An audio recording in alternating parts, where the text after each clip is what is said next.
E hoje o tema da nossa reflexão é como enfrentar as mudanças rápidas.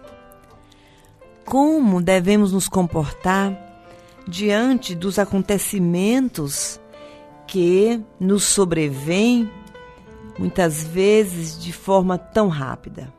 Pois é, estamos vivendo a situação e de repente acontece outra coisa totalmente diferente.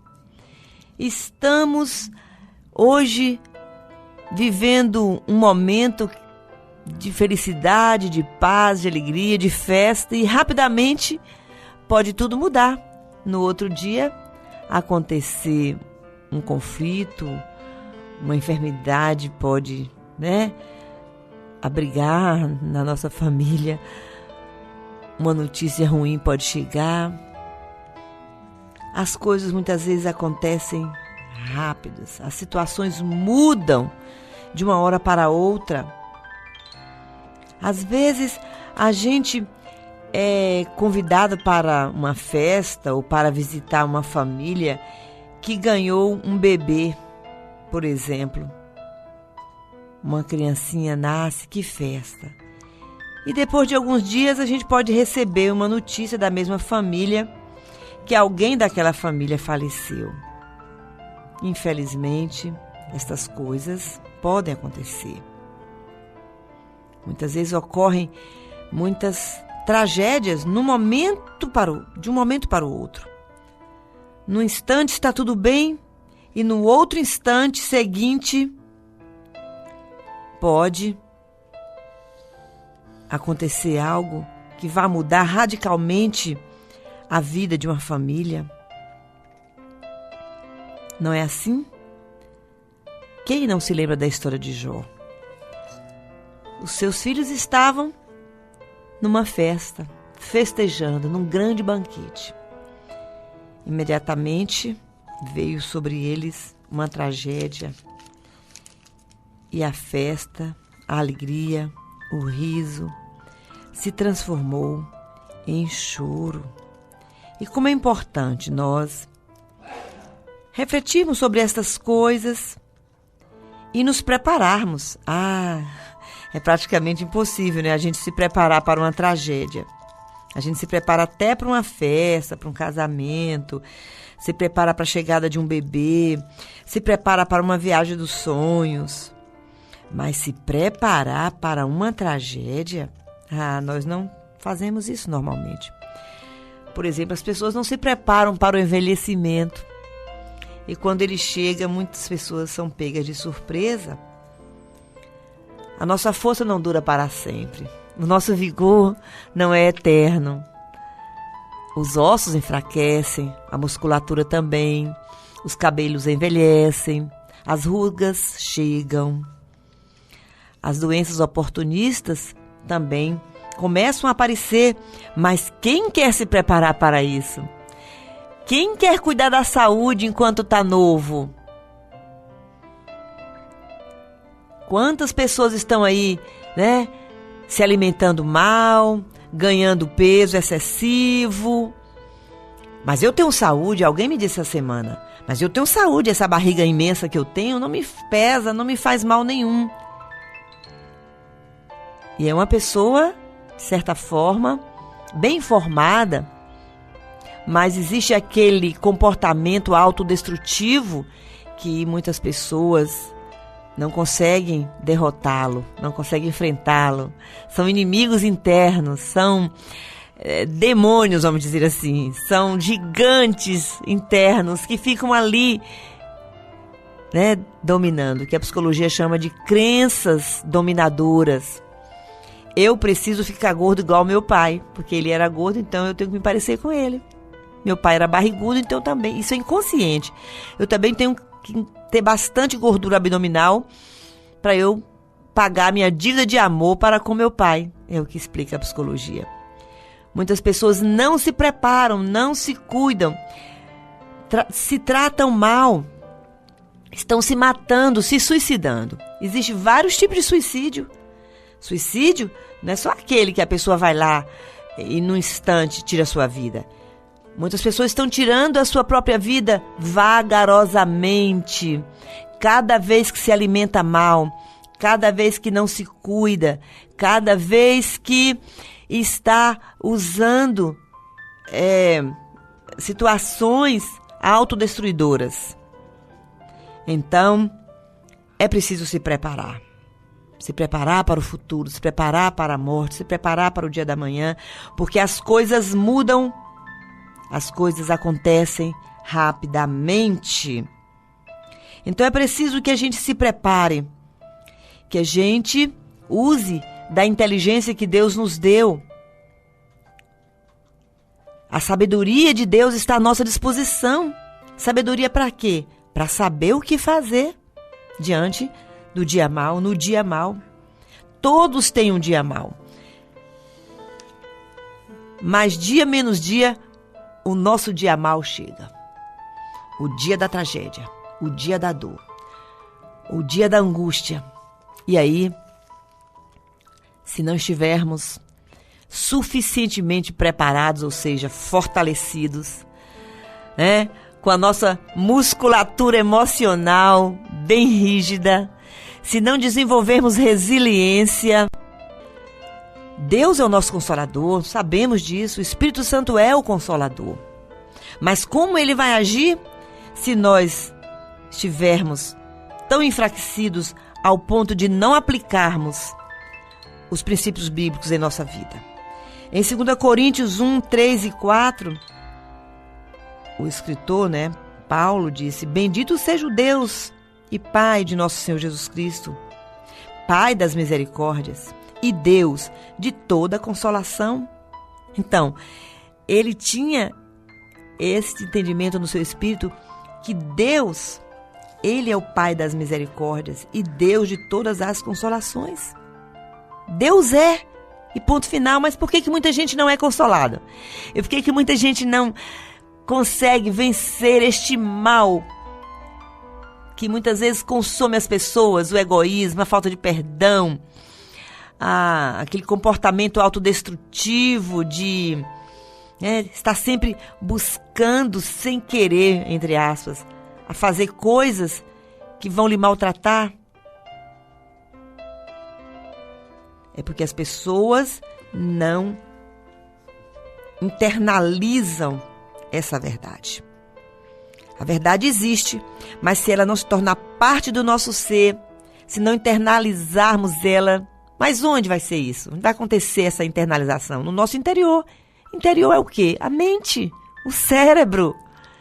Tem a parte subjetiva da alma, mas tem a parte orgânica, que é o cérebro. O nosso cérebro precisa ter essas conexões. E como é que se faz essas conexões? Através de um exercício diário constante. Eu quero vida. Eu busco a vida. Eu quero ser feliz. Eu busco a felicidade. Eu quero ser consolado. Deus é o meu consolo. Ele é o Pai de toda consolação. Ele é o Pai das misericórdias.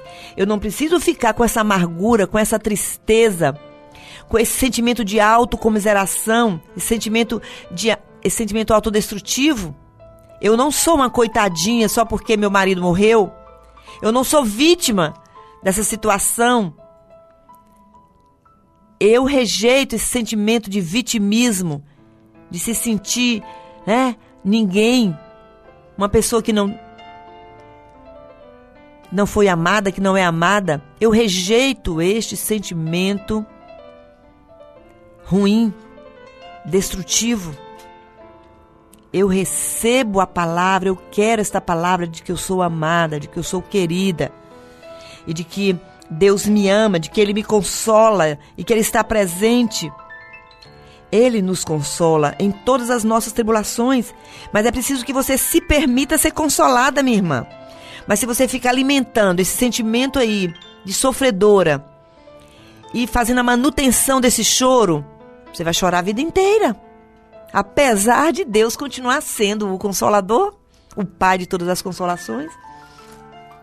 Mas se a gente não permitir ser consolada, nós continuaremos naquele sofrimento. Aquele sofrimento vai sendo mantido, porque nós mesmos temos essa predisposição interna, que é um lado negativo da mente, de alimentar o sofrimento.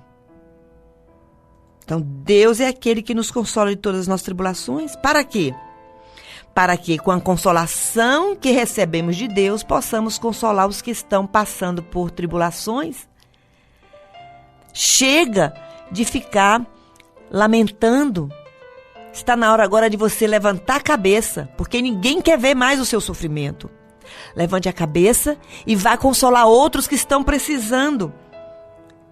Porque com a mesma consolação que recebemos de Deus, podemos consolar os que estão passando por tribulações ou sofrimentos pelos quais passamos. Vamos dar um novo significado ao sofrimento, aceitando as mudanças, aceitando as transformações, aceitando as coisas que acontecem na vida. O que podemos mudar, é claro, vamos buscar a melhora. Mas o que não podemos intervir, se não podemos melhorar aquela situação, vamos aceitar e olhar para frente. Como disse Paulo, esqueço-me das coisas que para trás ficam. Ele tomou essa decisão.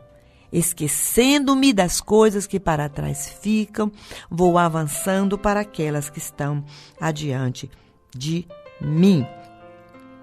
Jesus nos lembra que ninguém está imune a tragédias. Que possamos lembrar disso. Ele disse, no mundo tereis aflições. Que essa verdade venha mudar nosso modo de agir. É preciso valorizarmos a vida, valorizarmos as pessoas enquanto elas ainda estão vivas. Porque de uma hora para outra ela pode morrer. Como nós temos tratado aqueles que convivem conosco? Temos sido pacientes, tolerantes ou temos sido inflexíveis? Não devemos exigir das pessoas além do que elas possam dar.